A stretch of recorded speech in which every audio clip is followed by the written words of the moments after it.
I'm Mel Johnson, Grand Master of the Grand Lodge of Ancient, Free, and Accepted Masons of Connecticut. I'm here with guests from Masonic Care. And what I'm trying to accomplish with this conversation is to take advantage of the expertise we have here at Masonic Care so our brothers and public can learn some of the facts and dispel some of the myths of the coronavirus, things that we should be doing both in our lodges and as individuals to protect ourselves, a little bit measure of what these risks really are, and what Masonic Care is doing to protect the people here at Masonic Care that are both patients and residents. So I'm here with J.P. Vanoit, who is the president of Masonic Care, and Dr. Schwartz, who is one of our is our physician in charge. So let me start by asking asking JP or either one of you, maybe give a quick rundown of what's happening here at Masonic Care in terms of your response to it and what you're doing to protect the patients in the nursing home itself as well as the residents.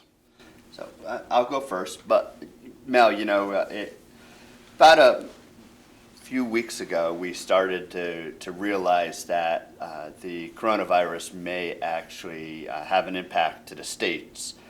We actually started the process of planning for a potential outbreak. And here at Masonic Care, we've established a task force that meets daily, going over really our policies and procedures, our readiness, and during that time, we've had to make some decisions based on information we received from the Department of Public Health, CDC, the World Health Organization. And within our organization, we've actually started to restrict visitors.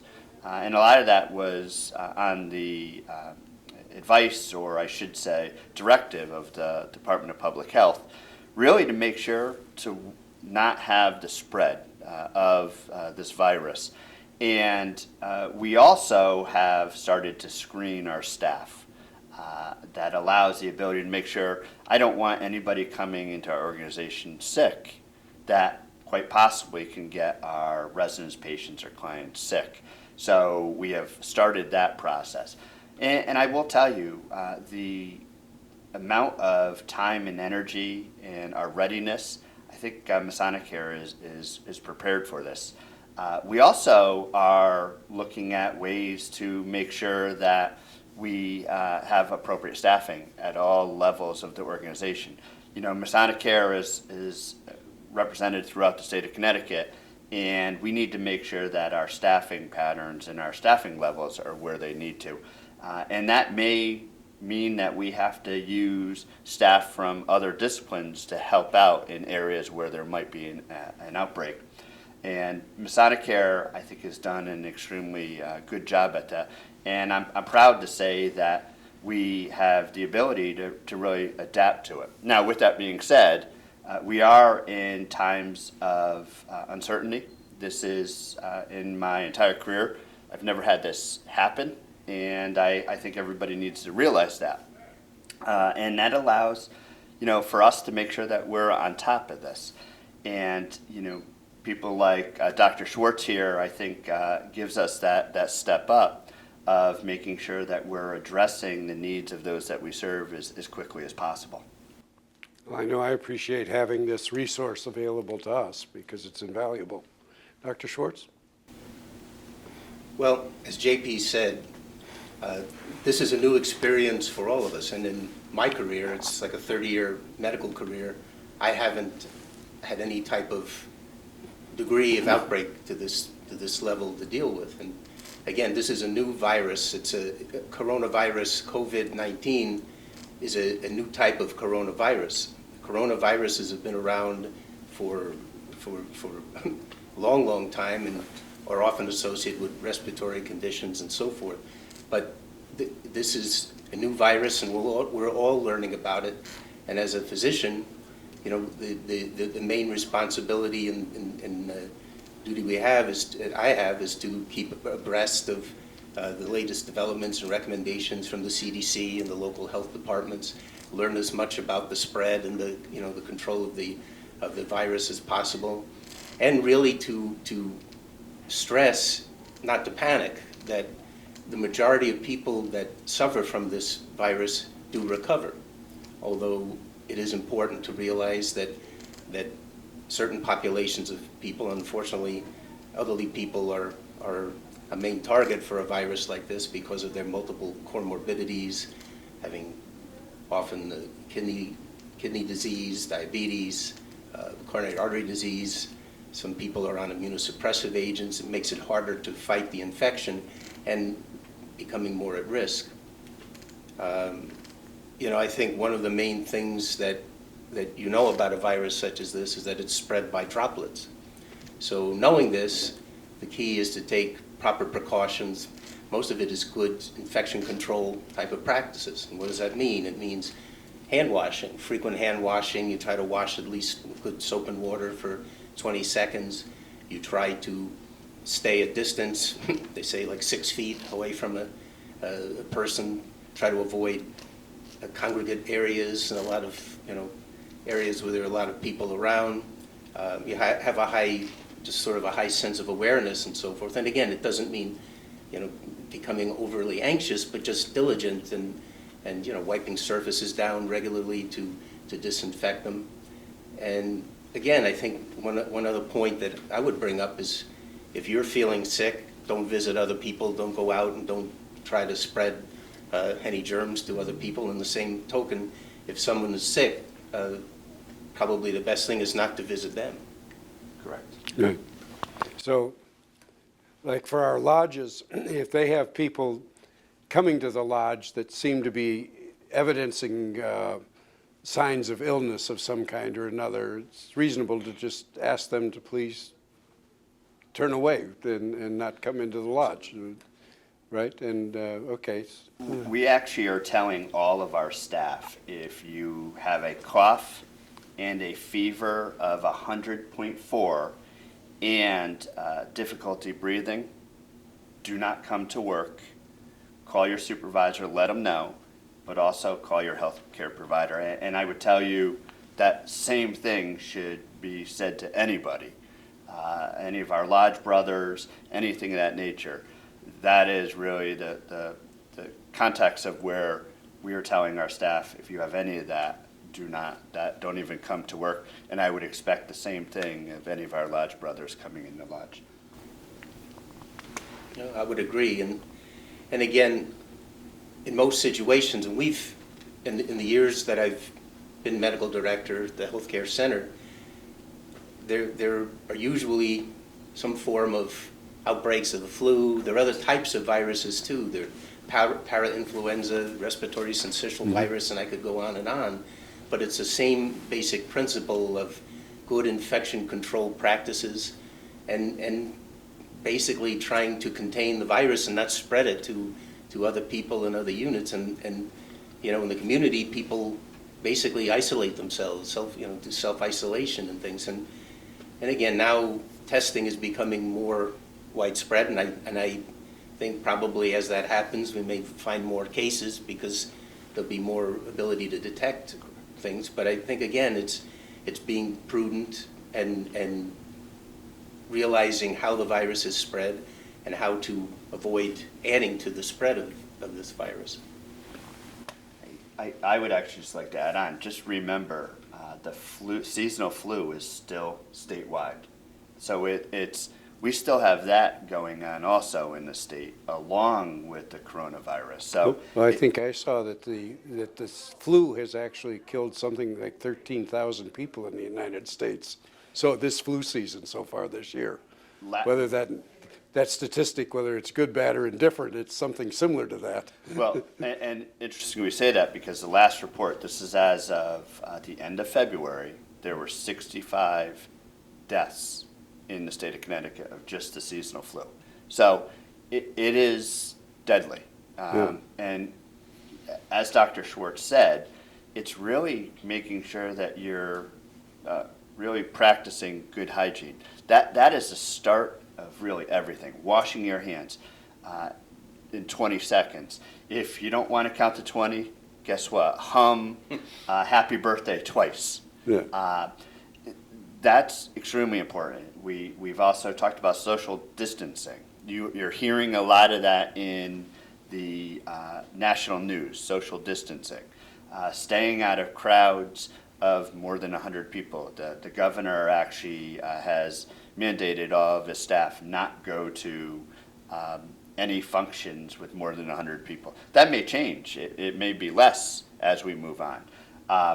But some of what we are talking about is really what we should be thinking about every flu season, because having the ability to do that minimizes the risk not only to yourself, but everybody else you may have contact with.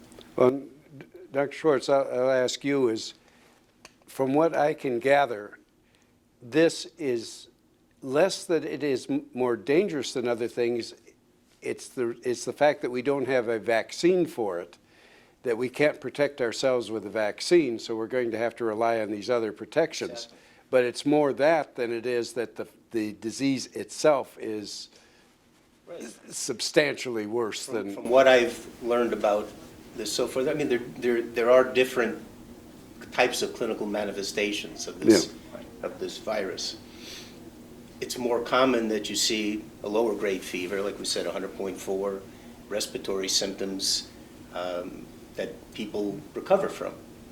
But there is another manifestation where there's a term called ARDS, which is adult respiratory distress syndrome. And that's where the term SARS-2 comes in. So this is an adult respiratory distress syndrome is a very virulent and aggressive infection of the lung where you get into something called pulmonary edema, like the lung gets severely inflamed and you can go into respiratory failure, and this is where someone would need hospitalization, but most people don't need hospitalization, and most people can be isolated in themselves in their homes or whatever it be, and will have their own natural immunity to fight it. But it's just important to understand the whole, as we know it right now, the whole pathophysiology and the clinical manifestations of this virus, because the real threat is to older people that might end up getting more like an adult respiratory distress syndrome, which is very life-threatening. And that would be particularly true if they had some form of, I'll call it COPD or whatever it is, right? I mean, that would put them over the edge. Now, I have a question because I'm 80 years old. Is the mere fact that I'm 80 put me at substantially higher risk of a problem, or is it more that at 80 I'm more apt to have other kinds of underlying issues? And that's what actually is the age deal more than just the age per se. He knows, it should be a clinician, you're It's right. both. It is both, and the reason that it's both is because as a person ages, your body does change, and you might be more prone to kidney disease and coronary artery disease, and and emphysema and COPD and so forth, and even taking immunosuppressive drugs, which can affect the body's ability to fight infection. But there are certain things that just happen naturally as you age. And when you age, you get different physiological changes, and the body's immune system just naturally weakens, whether you have other Underlying comorbidities things or not, yeah. Just by aging itself, it does affect your ability to fight infection. So, again, it's a good question, and it's sort of a dual thing to be aware of. Just one other thing that I wanted to add on to coronavirus is also the experts don't know if this is going to follow the same timeline as your seasonal flu. Traditionally your seasonal flu ends around May. That's kind of when. And that's when we stop vaccinating. Right. And that's when, exactly. That's when the vaccinations really stop. But we don't know, and the experts don't know if this is going to follow that same pattern or will it continue to go past May. And I think that's what's causing a little bit of the anxiety, even from the professionals, of is May going to be where it peters off, if you will, or is it going to continue to ramp up or something of that nature? I think there's some anxiety there for that. I will say all the readings I have, There's a lot of companies working diligently to come up with vaccinations or treatments for this, and I do think, and this is JP speaking, I do think that they will have something in the near future. Near future means more towards the end of the year, not next week, not next month, but in the more near future, meaning this year. But because we don't know that timeline, it's causing some significant anxiety. Well, my understanding is that in China, there is some indication that there is some abatement going on there. That Up until yesterday. Yeah.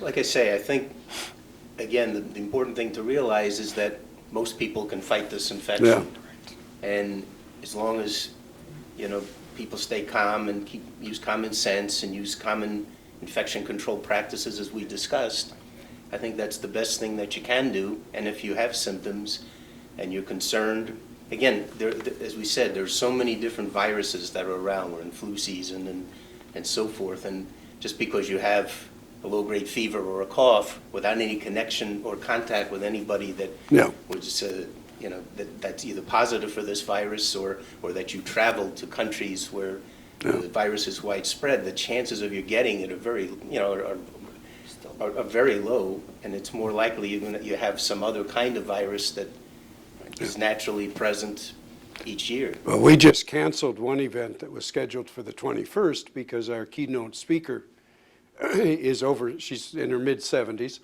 and she was to fly in from California for it, and she felt that it was not wise, and I think there's some CRC advice, CDC advice on older people traveling on planes, which seems like that's probably wise. And now, is some of this advice, is any of this posted on the Masonic Care website? So we actually have on our Masonic Care website a banner pretty much at the top that has a plethora of information for you to go on, that has the ability for you to also go through. We also do with links to everything. CDC, things of that nature. But we also do a lot on our Facebook.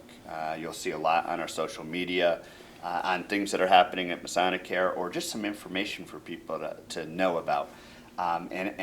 You also have the ability to call our helpline. So if somebody has any questions, feel free to call our helpline. Okay. And I think that's just another option for people if they'd like to. So people seeing this know that by the time they see this, a lot of this information could actually change.